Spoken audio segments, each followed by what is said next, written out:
¿Cómo se percibe la impunidad en nuestro país? Fíjese que la más reciente encuesta publicada por Impunidad Cero, justo en torno a la percepción de la impunidad en México, advierte que la mayoría de los mexicanos están de acuerdo con que los delitos se paguen con cárcel, pero pues también menciona que los presuntos causantes vayan a la cárcel mientras se hacen las investigaciones. En el fondo la pregunta es, ¿cuáles son los datos que arroja realmente esta encuesta? ¿Qué tanto abona este tipo de información al tema de la prisión preventiva, que es un asunto que de nueva cuenta ha venido a debate? Es el tema que ponemos sobre la mesa. Saludo con gusto a nuestro director editorial Raúl Frías Lucio y a Víctor Hugo Hernández. Señores, que pasen un excelente fin de semana. Gracias, Magda. Sí, muy interesante. Víctor, ¿cómo estás? Qué gusto saludarte. Buenas tardes. Igual. Muchas gracias. A ver, antes de entrar a los datos de esta encuesta de Impunidad Cero, me parece que la primera pregunta que hay hoy es la prisión preventiva, ¿sí? Lo que hoy estamos viendo, que son detenidas, son encarceladas las personas, ¿sí? En lo que se lleva a cabo el proceso, ¿sí? Y esto, de alguna forma, hay dos posturas. Hay quien dice que la prisión preventiva oficiosa, sí, se está abusando en México de esta prisión preventiva porque es un sinfín de delitos los que hoy, Víctor, de alguna forma se empiezan a castigar con el presunto responsable. Cuando es presunto responsable, ya está en la cárcel. Y una prisión sin condena, una prisión sin condena. Y conocemos de casos, yo conozco el caso de una persona que ha tenido por lo menos 15 años sin ser sentenciada. 15 años que está detenida. El 40%, Raúl, se calcula que el 40% de las personas que están en la cárcel no tienen una condena. No ha sido condenado. Entonces, y que hay quien defiende, dice, es que la prisión preventiva sirve porque el presunto responsable, bueno, no va a evadir la cárcel, no va a acudir a tomar venganza contra quien lo acusó. Hay quien dice es bueno que esté la prisión preventiva porque esa persona se evita que vuelva a provocar otro delito. Entonces, como que son dos visiones diferentes de lo que debe ser la prisión preventiva. Y de eso es lo que se va a tratar, porque ya hay de alguna forma una resolución que se va a dar a conocer en los próximos días por parte de la Suprema Corte de la Justicia, donde tendrán que votar los ministros en si se mantiene como está la prisión preventiva o no. Y ese es exactamente el debate. He leído mucho sobre este asunto y desde luego me parece, desde mi particular punto de vista, que en México sí se ha abusado de la prisión preventiva. Y además, Víctor, puede ser también una razón para que políticamente puedas también mantener y utilizarlo a favor para mantener a alguien pues fuera de tenerlo en la cárcel, que no esté en libertad, alguien que sea incómodo argumentándole prisión preventiva con el pretexto de que se pueda fugar, pueda atentar contra los testigos, pueda atentar contra la víctima o pueda volver a cometer un delito. ¿Qué piensas tú?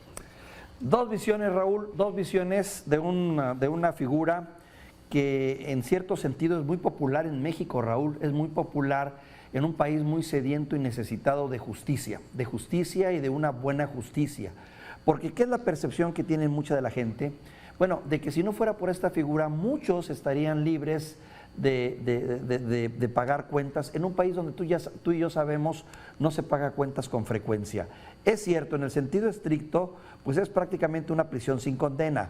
Es cierto, esta figura de prisión preventiva oficiosa o justificada, como le llaman también, podría ser una figura, no podría, es una figura que es reprobada por las comisiones de derechos humanos y en los estándares internacionales de justicia. Así es. Pero también, como también es cierto que se ha abusado, pero también es cierto, mi querido Raúl, de que hay dos problemas que yo veo aquí, si desapareciera esta figura como tal.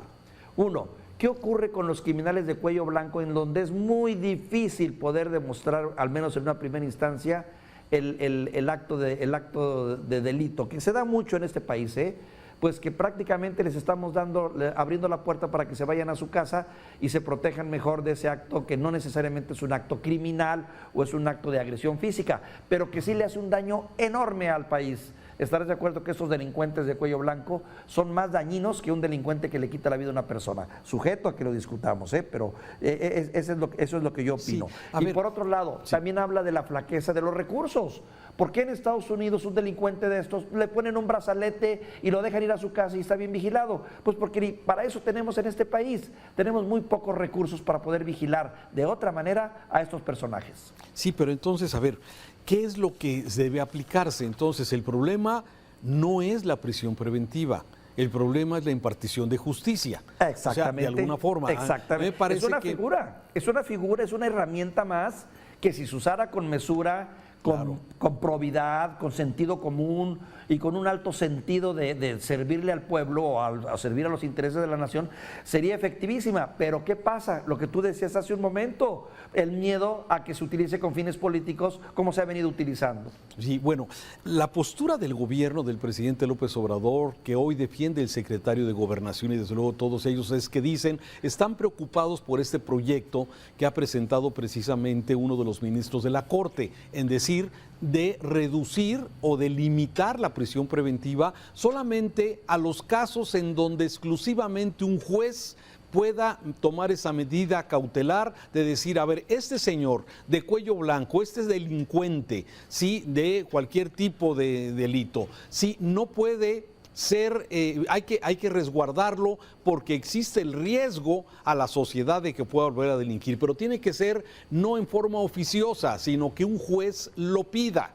Y eso es exactamente la gran diferencia, dice el presidente y dice el secretario de Gobernación, es que si quitamos esa figura, vamos a caer en un tema de impunidad. Entonces son dos visiones, ¿sí?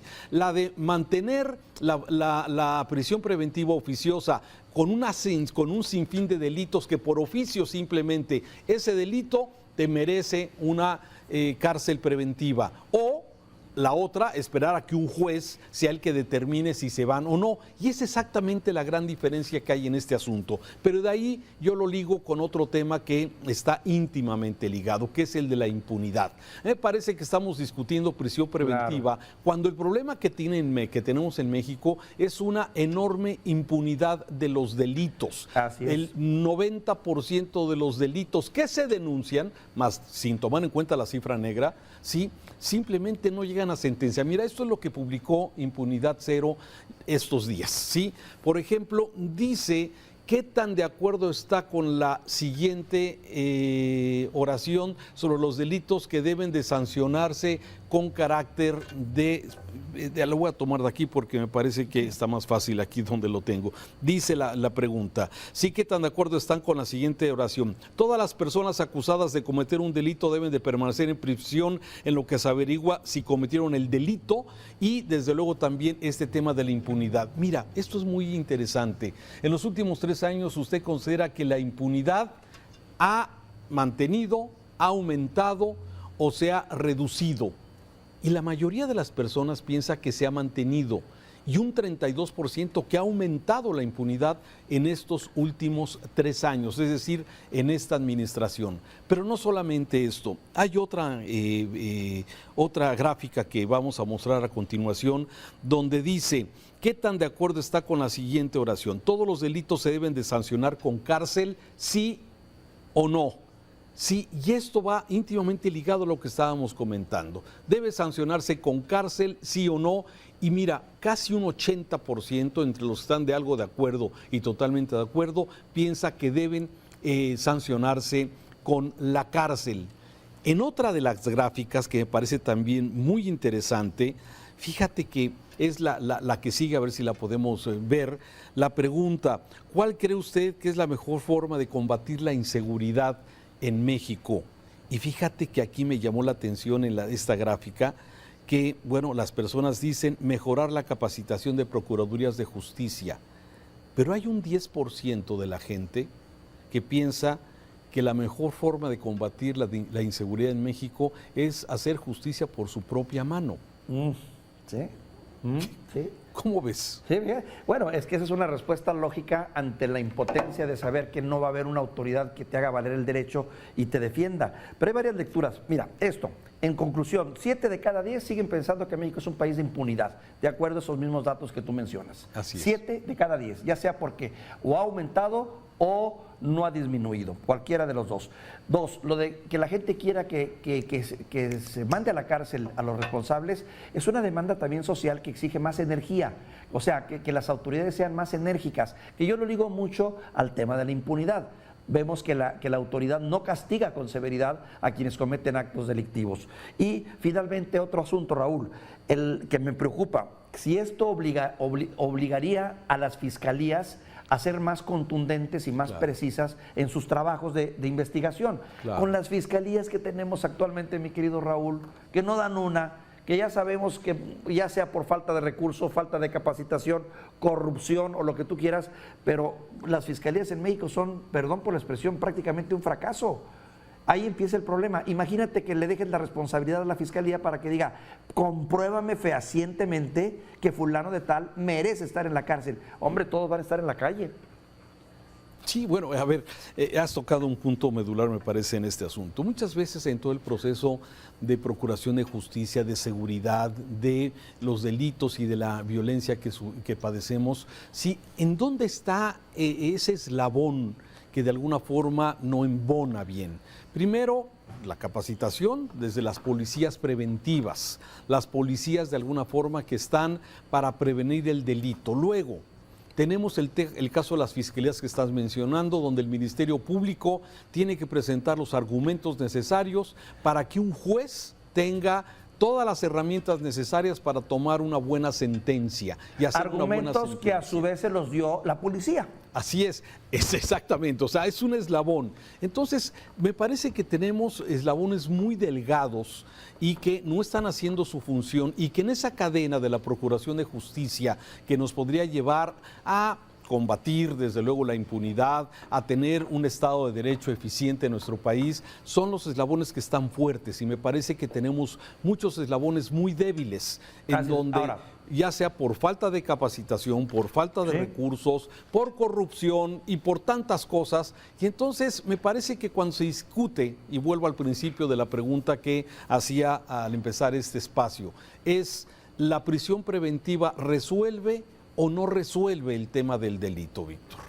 Híjole, mira, nada más déjame redondear este eslabón que tú mencionas. Policías que no están capacitados o no saben hacer bien su trabajo o no tienen las herramientas suficientes o los dientes, que le pasan la información a otra policía, que es la policía judicial, la que tiene que documentar el hecho en base a los datos que en un primer momento aporta la policía preventiva, que casi siempre es la primera que está al frente del delito. Luego, las fiscales, que reciben a su vez información y que la modifican, la cambian, la interpretan y que a su vez luego se la pasan al juez. Y ese es el nudo que tú dices, gordiano, que no hemos podido romper. Jueces que le echan la culpa a las fiscalías porque no integran bien las averiguaciones. Fiscalías que le echan la culpa al juez por considerarlos que toman criterios que no protegen a la sociedad. O sea, en ese cuentito, Raúl, está el problema de impunidad que vive este país. Ahí, entre ellos todos se entienden, se lavan las manos, se acusan mutuamente y no se avanza. Y en todas las áreas que te mencioné, falta de recurso, falta de tecnificación,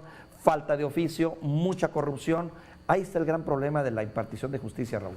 Pues sí, y bueno, y finalmente terminamos y la conclusión de esto, la misma pregunta que al principio hacíamos, ¿sí es conveniente mantener la prisión preventiva como está, que incluye muchos delitos y que sea por oficio, o nos remitimos a una prisión preventiva, que en ese sentido parece que viene la sentencia del ministro Luis María Aguilar, en este sentido de mantenerla, la prisión preventiva, solamente a petición de un juez? Entonces, esos son, y que, bueno, son los puntos que hoy se están discutiendo y que la siguiente semana seguramente será parte de la agenda de discusión aquí mismo en Mega Noticias. Y fíjate, Raúl, rápido te comento, cómo envidia uno luego a veces ves las series americanas y donde tú ves a los jueces cómo utilizan su criterio y dicen, yo creo, en base a los elementos que veo, considero que usted se puede fugar. Como tal se me queda guardado. O yo creo que usted es una persona por su manera de comportarse que no garantiza que no va a hacer un daño fuera de la sociedad. Como tal, aplico mi criterio de juez y lo meto a la cárcel. Y todos lo aplaudimos porque decimos, un juez que tuvo el valor de usar su criterio personal, no solo el de la letrita escrita de la ley, sino su criterio y su sensibilidad social para una justicia. Pero ¿qué ocurre, Raúl, en este país? Nuestros jueces no gozan de cabal salud en cuanto a credibilidad y honestidad, y eso también hace desconfiar. Ese es un gran problema, ¿no? Porque hay quien dice, bueno, a ver, si hay posibilidad de corromper a un juez, pues lo corrompes en el tema del proceso, no necesariamente en la prisión preventiva. Y bueno, estas son las cosas que desde luego a veces parece que discutimos los temas por encima para cuando no se están atendiendo el tema de fondo, que me parece que es la gran impunidad que hay en este sentido, por todas las razones que finalmente hay. Totalmente de acuerdo en ese sentido, Raúl. Buen fin de semana, Víctor. Te mando un abrazo cariñoso.